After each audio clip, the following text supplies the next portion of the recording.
নমস্কার, আমি অনন্যা। গপ্প বন্ধুর আসরে আপনাদের সকলকে স্বাগত জানাই। আজ আমি শোনাব প্রখ্যাত সাহিত্যিক এডগার অ্যালান পো লিখিত দ্য টেল টেল হার্ট অবলম্বনে হেমেন্দ্র কুমার রায় রচিত জাগ্রত হৃৎপিণ্ড। চলুন তাহলে শুরু করা যাক। সত্যি মন আমার অশান্ত, অতিশয় অশান্ত। কিন্তু কেন তোমরা আমাকে পাগল মনে করবে? ব্যাধি আমার অনুভূতিকে নষ্ট করতে পারেনি, বরং প্রখর করে তুলেছে অধিকতর। আমার শ্রবণ শক্তির তীক্ষ্ণতা যথেষ্ট। স্বর্গের আর মর্তের সব কিছুই আমি শুনতে পাই। কানে শুনি নরকেরও অনেক কথাই। তবু কি বলবে আমি পাগল?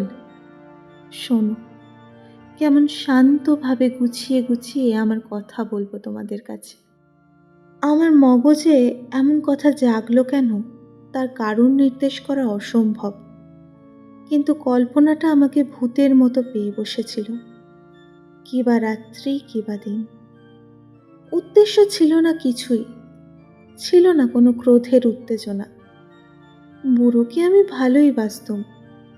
কখনো সে আমার কোনো অপকারই করেনি। কখনো তার কাছে আমি অপমানিত হইনি।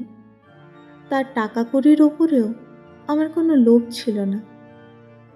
কিন্তু একটা কারণ আছে বোধহয়, তার ওই চোখটা। হ্যাঁ, তাই বটে। তার একটা চোখ দেখতে ছিল শকুনের মতো, এবং তার উপরে ছিল ছানির মতো পাতলা পর্দা।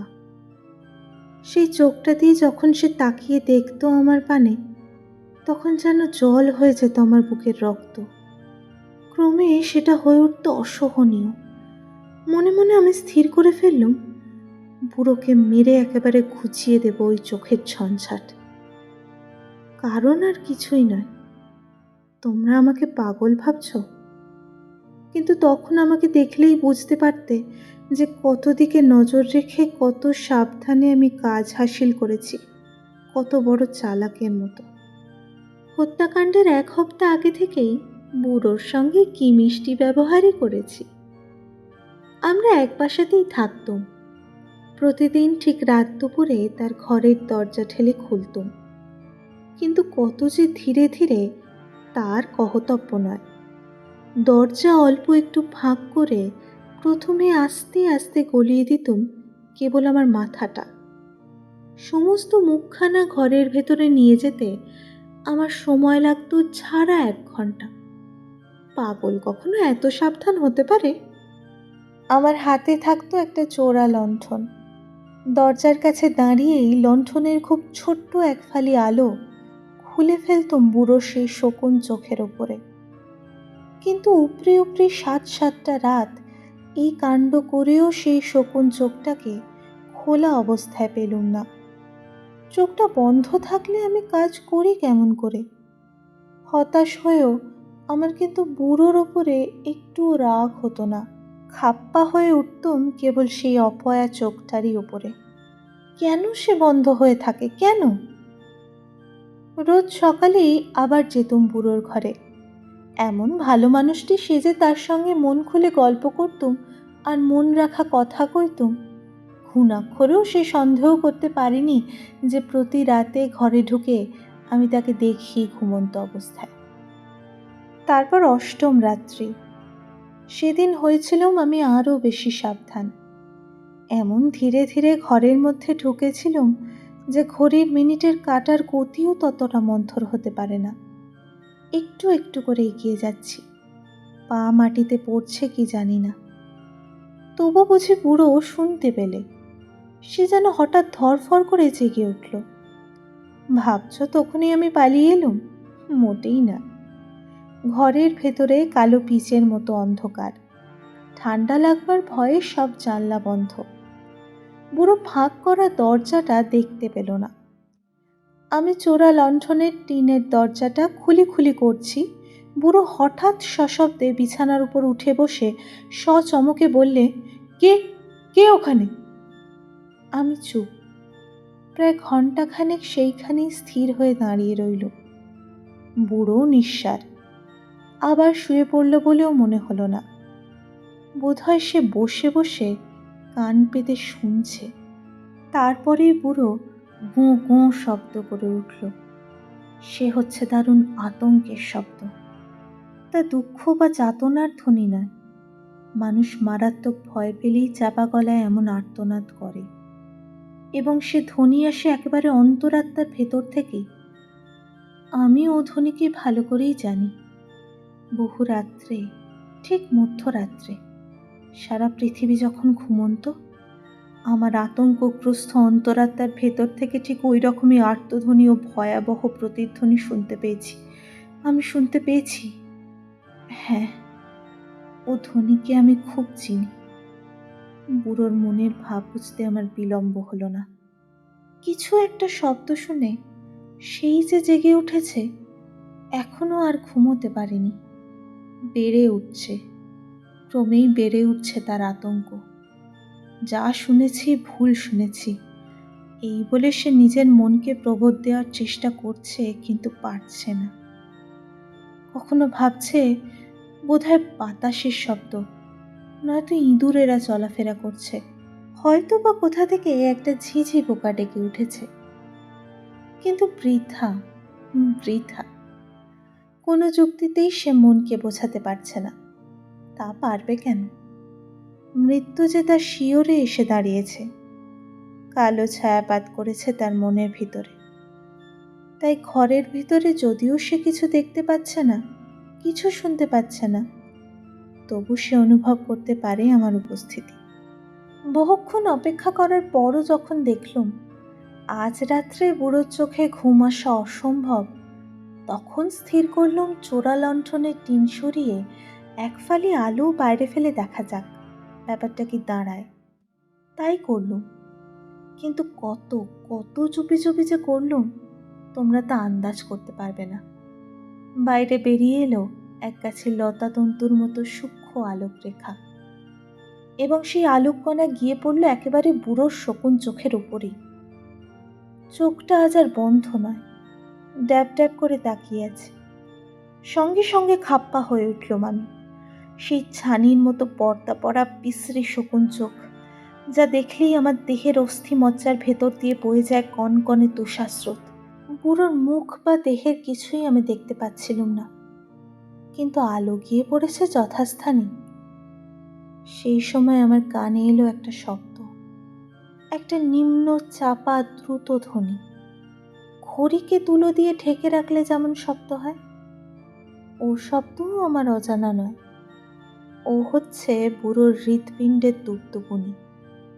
দামামা বাজলে সৈনিক যেমন চাঙ্গা হয়ে ওঠে, আমাকেও তেমনি জাগ্রত করে তুললে সেই শব্দ। কিন্তু তখনও আমি নিশ্চল হয়ে দাঁড়িয়ে রইলুম মূর্তির মতো। আমার হাত একটুও কাঁপছে না, স্থির হয়ে আছে শকুন চোখের উপরে নিক্ষিপ্ত আলোকরেখা।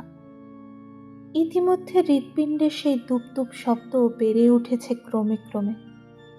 বোধহয় চরমে উঠেছে বুড়োর আতঙ্ক। শব্দ বাড়ছে, আরও বাড়ছে মুহূর্তে মুহূর্তে। গোড়াতেই বলেছি মন আমার অশান্ত। সত্যই তাই। সেই নিশুত রাত, সেই পুরাতন বাড়ির নিদারুণ স্তব্ধতার মধ্যেও হৃৎপিণ্ডের সেই অদ্ভুত শব্দ আতঙ্কে আচ্ছন্ন করে তুললে আমার প্রাণমনকেও। তবুও আরও কিছুক্ষণ আমি অপেক্ষা করলুম। কিন্তু কি মুশকিল! তুপতুপ তুপতুপ তুপতুপ শব্দ যে ক্রমেই উচ্চতর হয়ে উঠছে। এইবারে হয়তো ফেটেই যাবে ওর হৃৎপিণ্ডটা। একটা নতুন দুশ্চিন্তা আমাকে করলে আক্রমণ। যদি কোনো প্রতিবেশী শুনতে পায় শব্দটা? না, আর দেরি নয়। বুড়োর শেষ মুহূর্ত উপস্থিত। প্রচণ্ড চিৎকার করে চোরা লণ্ঠনের আবরণ সরিয়ে ফেলে এক লাফে আমি বুড়োর বিছানার কাছে গিয়ে পড়লুম। বুড়ো বিকট চিৎকার করে উঠল, কিন্তু মাত্র একবার। পর মুহূর্তেই তাকে আমি টেনে এনে মাটির ওপরে পেড়ে ফেললুম। তারপর খাটের তোষক দিয়ে তার দেহটা জড়িয়ে চেপে ধরলুম প্রাণপণে। তারপর 1 মিনিট, 2 মিনিট, 3 মিনিট এবং আরও কয়েক মিনিট ধরে বুড়োর কলিজাটা করতে লাগলো তুপ তুপ তুপ। শব্দ এখন হোকলে যাক, ঘরের দেয়াল ফুঁড়ে তো আর বাইরে কোনো লোকের কানে গিয়ে পৌঁছতে পারবে না। তারপর থেমে গেল শব্দ। বুড়ো মরেছে। তোষক সরিয়ে তার বুকের ওপরে হাত রাখলুম। স্থির বুক। বুড়ো মরে কাঠ হয়ে গিয়েছে। স্তব্ধ রাত। খণ্ড খণ্ড করে ফেললুম মৃতদেহটা। মেঝেই ছিল কাঠের পাটাতন। তারই খানিকটা সরিয়ে দেহের অংশগুলো নিচে রেখে উপরে আবার রেখে দিলুম পাটাতনের কাঠ। তারপরে এমন সাবধানে কাজ করলুম যে ঘরের কোথাও রক্তের ছিটে ফোঁটা পর্যন্ত রইল না। দেখছ তো কি চালাক আমি। ঘড়ি বেজে উঠল ঢং ঢং ঢং ঢং। রাত 4টে। আমার সব কাজ সমাপ্ত। আর আমাকে পায় কে? ঘন ঘন সদর দরজার কড়া নাড়তে লাগলো অত্যন্ত জোরে জোরে। নিশ্চিন্ত মনেই নিচে নেমে গেলুম। খুলে দিলুম সদর দরজা। পুলিশের লোক, ইন্সপেক্টর ও পাহারাওয়ালা। ব্যাপার কি? এরই মধ্যে পাড়ার কেউ থানায় গিয়ে খবর দিয়েছে যে এই বাড়ির ভিতর থেকে বিকট স্বরে কে চেঁচিয়ে কেঁদে উঠেছে। পুলিশ কর্মচারীরা তাই তদন্ত করতে এসেছে। শুনে আমার একটুও ভয় হলো না।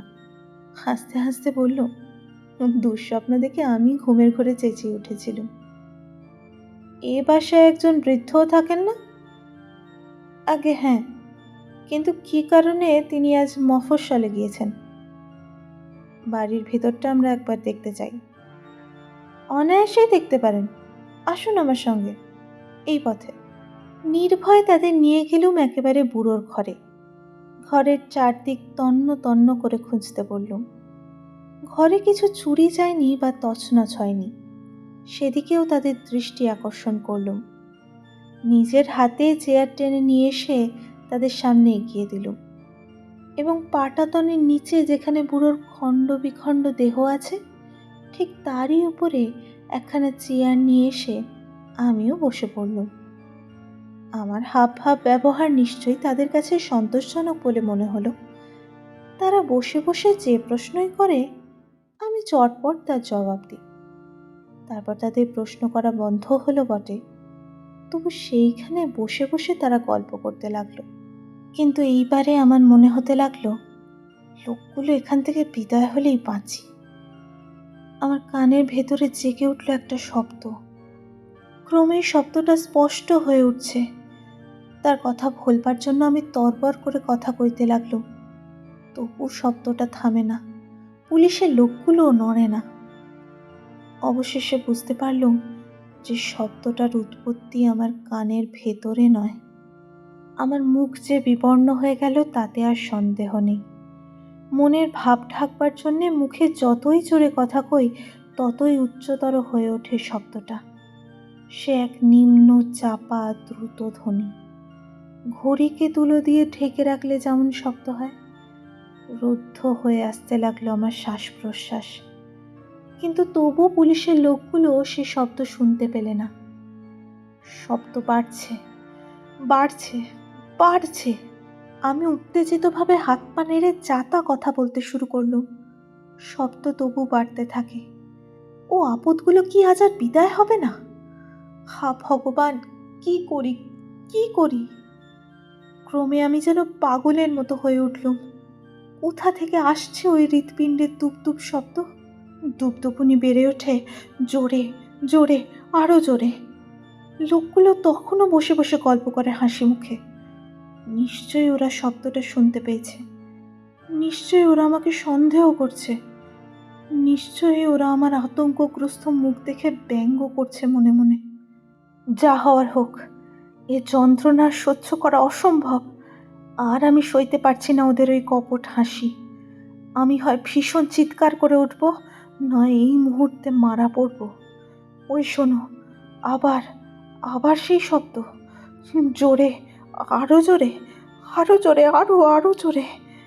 সচিৎকারে বলে উঠলুম, ওরে পাষণ্ডরা, আর তোদের ভণ্ডামি করতে হবে না। বুড়োকে খুন করেছি আমি। পাটাতন তুলে দেখ, এইখানেই আছে তার বিভৎস হৃৎপিণ্ড। শুনছিলেন হেমেন্দ্র কুমার রায়ের জাগ্রত হৃৎপিণ্ড। গল্পটা আপনাদের কেমন লাগলো লাইক ও কমেন্ট করে জানাতে ভুলবেন না। সেই সঙ্গে এরকম আরও অনেক ক্লাসিক গল্প শোনার জন্য সাবস্ক্রাইব করুন গপ্পবন্ধু অনন্যাকে। দেখা হচ্ছে পরের পর্বে। ততক্ষণ সঙ্গে থাকুন, গপ্পে থাকুন।